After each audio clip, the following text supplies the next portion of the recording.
जी मेरा नाम गुलाम हैदर है ते कोई अल्लाह ताला दा आसरा है, कोई मेरे को आसरा नहीं, कोई भी दुनियादारी दा ना कोई बीवी है, ना बहन है, ना बिरा है, ना कुछ भी नहीं। बस अपनी बीमारी है तो है ज़्यादा पैसा नहीं को दवाई जोगा भी जिमें कोई थोड़े अपनी दवाई लेवा वो भी ले देवे तो ले लेना, ना ले देवे तो मैं मंजी ते प्यारा ना। मेरी हारी बीमारी चोखी तेज़ हुई है।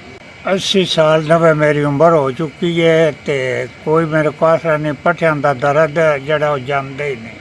4 5 भला होवे अल्लाह तो रंग लाए तो अल्लाह तो चोखा दे तो अल्लाह तंदुरुस्ती दे।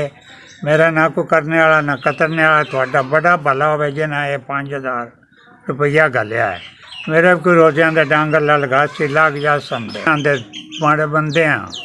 रोज़ा रखन लगे भी दें दे, रोज़ा छड्डन लगे भी दें दे। मालक खुश रखे। मैं बीमार भी हाँ तो अल्लाह ताला करे थोड़ा नेकी दा सिस्टम जड़ा अल्लाह ताला चला ही रखे।